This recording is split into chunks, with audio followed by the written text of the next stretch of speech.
খুব গুরুত্বপূর্ণ আজ হাইকোর্টে প্রাইমারি ৩২,০০০ চাকরি বাতিল সংক্রান্ত মামলা রায়দান রয়েছে। প্রাথমিকে ৪২,৫০০ জনের যে বেশি শিক্ষক নিয়োগ হয় আর সেই নিয়োগ প্রক্রিয়াতে একাধিক বেনিয়ম আর সেই বেনিয়ম যার মধ্যে ৩২,০০০ অপ্রশিক্ষিত শিক্ষকের চাকরি বাতিল করে দিয়েছিলেন হাইকোর্টের তৎকালীন বিচারপতি অভিজিৎ গঙ্গোপাধ্যায়। সেই রায়কে চ্যালেঞ্জ করে ডিভিশন বেঞ্চে মামলা দায়ের হয় বিচারপতি তপব্রত চক্রবর্তী এবং ঋতব্রত কুমার মিত্রের ডিভিশন বেঞ্চে। রায় ঘোষণা আজ দুপুর ২টো রায় ঘোষণা হতে পারে। ২০২৩ সালের ১২ই মে হাইকোর্টে তৎকালীন বিচারপতি অভিজিৎ গঙ্গোপাধ্যায় প্রশিক্ষণহীন ৩২,০০০ শিক্ষককে চাকরিচ্যুত করার নির্দেশ দেন। এরপর মামলা গড়ায় ডিভিশন বেঞ্চ পর্যন্ত। ২০১৪ সালের প্রাথমিক নিয়োগের বিজ্ঞপ্তি প্রকাশ। টেলিফোন লাইনে রয়েছেন আমাদের প্রতিনিধি অভিরূপা হাজরা। অভিরূপা, ৪২,৫০০ জন বেশি শিক্ষক নিয়োগ হয় যার মধ্যে অভিজিৎ গঙ্গোপাধ্যায় প্রশিক্ষণহীন ৩২,০০০ শিক্ষককে চাকরিচ্যুত করেছিল। সেই মামলা ডিভিশন বেঞ্চে আজ কি হতে পারে?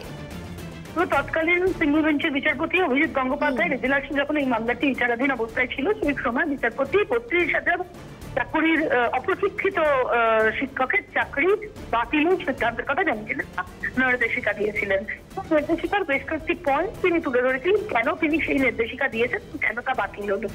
এই বিষয়টাকে চ্যালেঞ্জ করে কলকাতা হাইকোর্টের ডিভিশন বেঞ্চে বিচারপতি তপব্রত চক্রবর্তী এবং বিচারপতি ঋতব্রত মুখোপাধ্যায়ের ডিভিশন বেঞ্চে মামলাটি চায় এবং সেই মামলাটি দীর্ঘদিন শুনানি হয়েছে এবং একাধিক বক্তব্য প্রাথমিক বোর্ডের পক্ষ থেকে দেওয়া হয়েছে চাকরি হারাদের পক্ষ থেকে এবং যারা ওয়েটিং লিস্ট চাকরি প্রার্থী এই ক্ষেত্রে তাদের পক্ষ থেকেও একাধিক বক্তব্যের কথা জানানো হয়েছিল। তারপর দীর্ঘ শুনানির পর রায়দান স্থগিত ছিল। আজকে সেই রায়দান দুপুর ২টোর সময় কলকাতা হাইকোর্টের ১১ নম্বর রুমে রায়দান হতে চলেছে। আদতে সেটাই দেখার বিষয় যে তিনি রায় আদতে বহাল রাখে ডিভিশন বেঞ্চ নাকি নয়া কোনো নির্দেশিকা দেয় নাকি এই ৩২,০০০ চাকরি বেঁচে যায়, সেটাই এখন বিষয়। অভিরূপা, সেক্ষেত্রে সবার নজর আজকে কলকাতা হাইকোর্টের দিকে এবং যে প্রশ্নটাই সব থেকে বেশি এখন সামনে আসে তা হলো প্রাথমিকের এই ৩২,০০০ শিক্ষকের চাকরি বাতিল আজ হবে কিনা। অবশ্যই, এবং এই যে ৩২,০০০ কথা বলা হচ্ছে এরা কিন্তু অপ্রশিক্ষিত। অর্থাৎ দাবি করা হয়েছিল একটা সময় ওয়েটিং লিস্ট ক্যান্ডিডেট যারা ছিলেন প্রাথমিক নিয়োগে তারা দাবি করেছিলেন যে তারা চাকরি প্রার্থী হিসেবে চাকরি পাচ্ছেন না বা পাননি, কিন্তু যারা ৩২,০০০ চাকরি প্রার্থী রয়েছেন এরকম যারা অপ্রশিক্ষিত হয়েও অর্থাৎ যে প্রশিক্ষণ প্রাপ্ত ডিএলএড যে প্রশিক্ষণ প্রাপ্ত সেই প্রশিক্ষণ ছাড়াই তারা চাকরি করছেন এবং তারা চাকরি পেয়ে গিয়েছেন।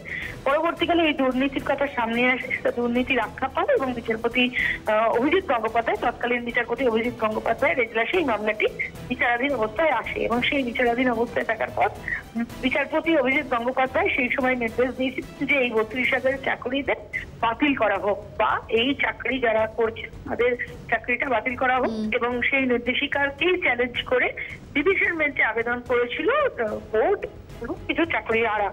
তাদের মামলার ক্ষেত্রে এই আজকের রায়দান, সেই রায়দান আজকে দুপুর ২টোর সময় হতে চলেছে। সকলে যে চাকরি রয়েছে সেদিকে কথা বলাই বাহুল্য। ধন্যবাদ অভিরূপা।